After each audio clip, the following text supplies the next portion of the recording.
Gelar pasukan operasi Stop Karhutla 2023 dibuka Kapolda Sumsel, Irjen Albertus Rahmat Wibowo Rabu pagi.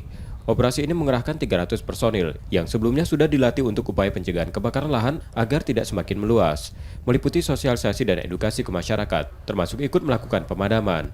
Ratusan personil akan ditempatkan di 36 desa yang tercatat sebagai wilayah rawan karhutla dan mayoritas di Kabupaten Ogan Komering Ilir.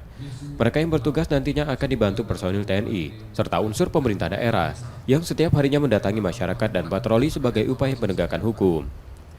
Kapolda Sumsel menegaskan, pembakar lahan dikenakan sanksi hukuman 10 tahun penjara dan denda 10 miliar rupiah. Sanksi ini sangat berat menyusul mayoritas para pelaku yang telah ditindak adalah warga yang membuka lahan baru dengan dibakar. Diikuti aktivitas lain seperti memasak di tengah lahan gambut yang menyebabkan titik api muncul dan sulit dipadamkan. Dari operasi yang berlangsung selama 30 hari, diharapkan kesadaran masyarakat dapat meningkat dengan target nihil titik api. Ada 36 desa yang sudah didata berdasarkan masukan para Kapolres. 300 orang ini akan ditempatkan di 36 desa ini.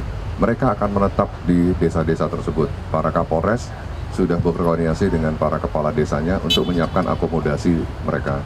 Mereka setiap hari akan berputar keliling desa dan akan dievaluasi pelaksanaannya setiap hari oleh Bapak Wakapolda, Bapak Karoops.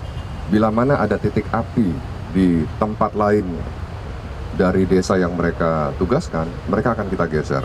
Jadi mereka siap-siap untuk berpindah tempat. Sanksinya cukup berat. Sanksi pelaku kebakaran hutan dan lahan ini itu sampai 10 tahun dan denda 10 miliar. Kami tidak ingin masyarakat terjerat dalam tindak pidana ini. Operasi juga dibarengi baksos untuk masyarakat yang terdampak asap kebakaran lahan dengan menyiapkan 20 ton beras dan 4 ton minyak goreng.